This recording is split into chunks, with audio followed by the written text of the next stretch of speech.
TSMC almost went bankrupt. How did it make a comeback? Think TSMC has always been smooth sailing since its founding?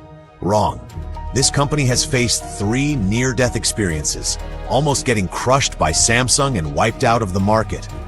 But not only did it survive, it became the world's most dominant chip manufacturer. How did it pull this off? Today, we're diving into TSMC's 3 life-or-death crises. Crisis number 1, stuck in a tech bottleneck. Samsung nearly crushed TSMC late 2000s. The semiconductor industry moves at lightning speed.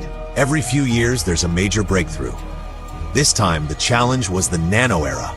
In 2009, the chip industry officially entered the 40-nanometer era, but TSMC was stuck. Their yield rates were terrible, costs were skyrocketing, and customers were furious. The R&D team was debugging like crazy, engineers were on the verge of burnout. Even TSMC's execs were worried. Are we about to lose this battle? Just when TSMC was barely holding on, Samsung attacked. We've already mass-produced 32-nanometer chips and stole TSMC's biggest customers. Apple and Qualcomm started shifting orders. Suddenly, everyone was betting against TSMC. Industry insiders were whispering, "This time, Samsung is going to wipe out TSMC. What now? Sit and wait for doom?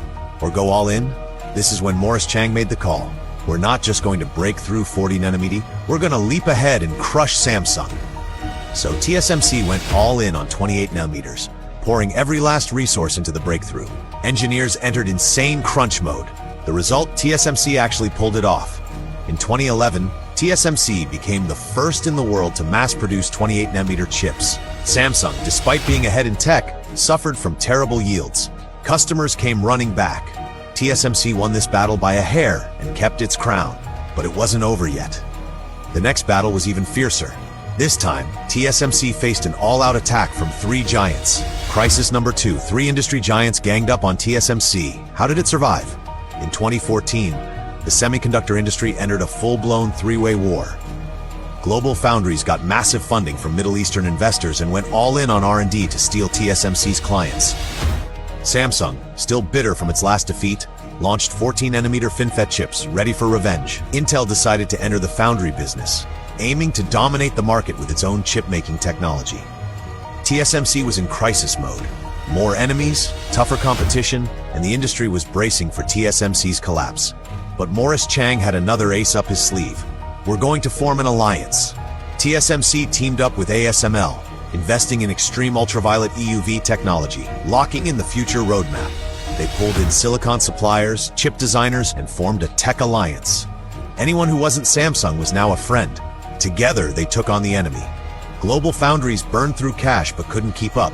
They gave up on 7-nanometer and dropped out of the race. Intel's foundry plans flopped before they even got off the ground. No threat to TSMC. TSMC doubled down on 7-nanometer, overtook the competition, and emerged as the undisputed leader. Crisis number 2, TSMC's alliance strategy turned the tables.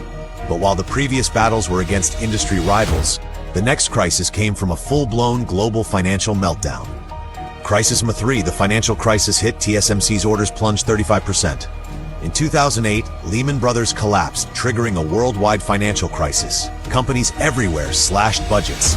The entire semiconductor industry froze overnight. TSMC's orders dropped by 35%. Factories sat idle and internal discussions started. Do we need to lay off workers? Rumors spread. The semiconductor industry is doomed this time. At the time, TSMC's CEO Rick Tsai thought, let's cut jobs to save cash and see what happens. But Morris Chang wasn't having it.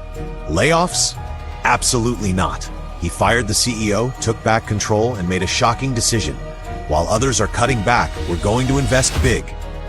TSMC didn't just avoid layoffs, it doubled down, investing billions into EUV research and development. When the global economy bounced back, TSMC was already years ahead, ready to dominate advanced chip making. Samsung and Intel were still scrambling, while TSMC had 5-nanometer tech good to go. Instead of collapsing, TSMC widened the gap and solidified its lead. TSMC stands at the top of the world. These 3 crises, each one could have killed TSMC. But instead of collapsing, it fought back and became stronger every time.